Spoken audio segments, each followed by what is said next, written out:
Hello and welcome to this video. I am Karnesh Johri and this video is about diff, patch and vimdiff commands. And we start with the diff command. What does the diff command do?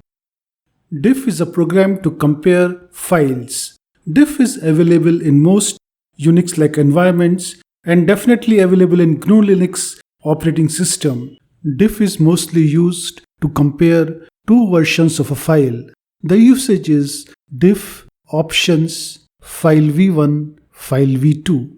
If we have two versions of a file, say file v1 and file v2, diff tries to answer the question what has changed in file v2 vis-a-vis file v1.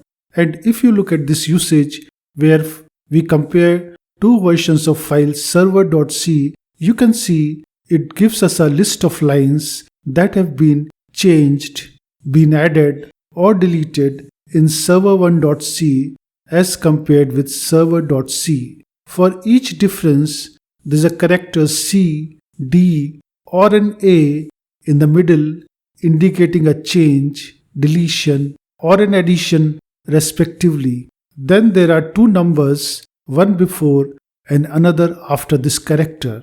The number before refers to the line number in file v1 and the number after the character refers to the line number in file v2. Coming to options, let us revisit our last example.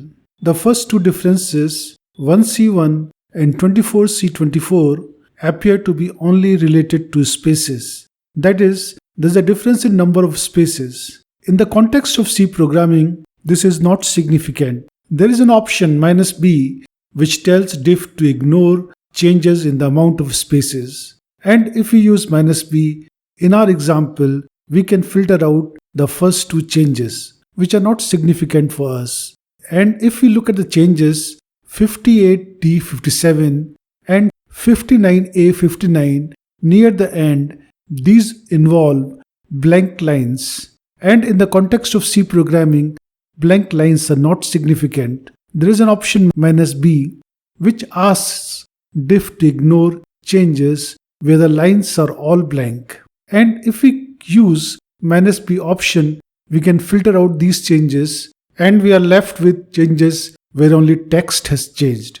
Till now, we have been looking at differences in individual files. But as you might have inferred, diff can well work with directories recursively. That is, if we pass directories as argument to diff, it can find differences in all the files and directories contained in the two arguments. Let's try that. If hello and hello1 are two directories representing two versions of the same software, we can find differences between the two versions with the command diff -bbr hello hello1. The examples we have seen are quite small, just to illustrate the usage of some options. But the work we normally do comprises of more lines of code, that is, bigger files and deeper directory structures. So somewhere down the line, the output of diff will be much bigger and it needs to be interpreted by a program instead of a human being. So we need output that is simpler and easier to analyze. In view of this, we can drop both the lowercase and uppercase b options. That is, we don't mind if spaces are reported as differences. Also, if a file or directory is missing in one of the arguments, diff by default prints a line like file A is only in so and so directory. We can change this by using the option -n, with which diff treats a missing file as a file with zero length and all differences for that file are listed. So for the same example, we can give the command diff -nr hello hello1 and we get somewhat bigger but easier to understand output. With -c or -cnum options, diff gives output in the context format.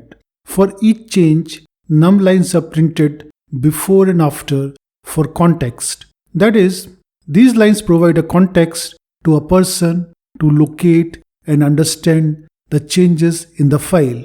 The files are identified with asterisks and dashes. Also, the line numbers for both files are given. A change is identified with an exclamation mark. A minus indicates a line to be deleted and plus is for a line to be added. The unified format is based on the context format. However, the output of unified format is more compact and simpler. For each pair of files which have differences, first the file names are listed. The original file name is preceded by 3 dashes and the modified file name is preceded by 3 plus signs. For both file names, the last modification timestamp is also printed. Next, we have changes or the hunks as they are called. There is a line starting and ending with double @ signs. This line has 2 pairs of integers. In each pair, the first number is the start line number in the file and the second number is the number of lines in the hunk.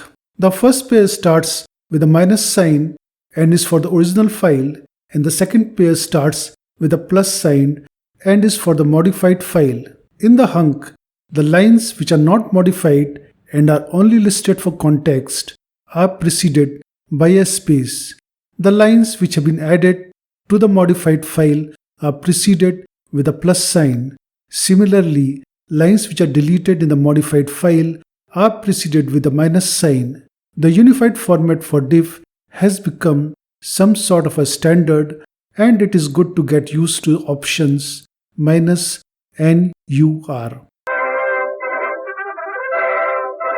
A patch file is the output produced by the diff program comparing 2 versions of a software. Normally the first version is what everyone is using, then some changes are required. The developers implement the changes and make the new version.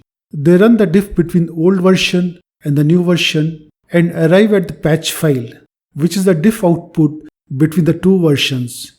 Rather than send the new version, they post the patch file. Now users have the earlier version and the patch file.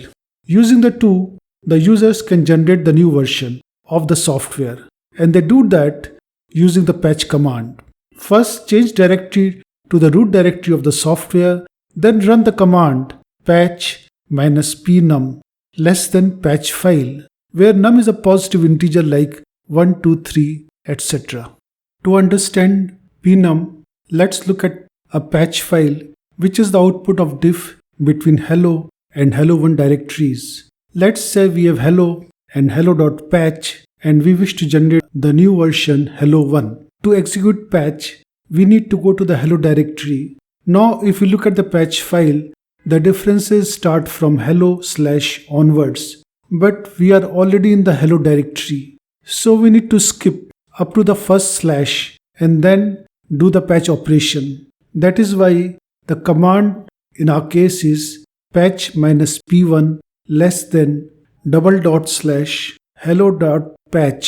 The value of num depends upon how deep is our present working directory in the path shown in the patch file. We need to examine the patch file and work out the value of num. Vimdiff is a combination of Vim editor and diff program. It is useful when you have 2, 3 or 4 versions of a file which are nearly the same and you want to pick portions from each of them and make a final file. This is what happens when multiple people try to modify a file and save their updated version separately, and you want to have the final version of the file. Vimdiff works on 2, 3 or 4 files. Files are separated by vertical or horizontal splits. The default is vertical splits, option -uppercase O, and you can have horizontal split with option -lowercase o. Vertical splits look reasonable.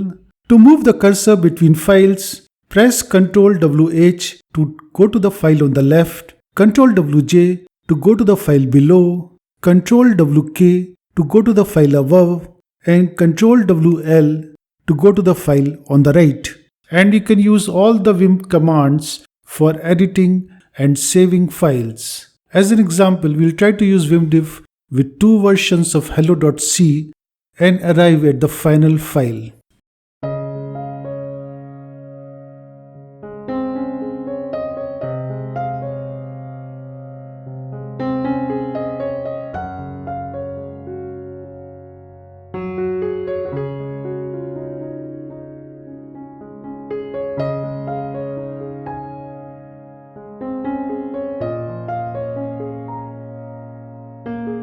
And we come to the end of this video. You can find all this information at https://tiny.1/diff-patch.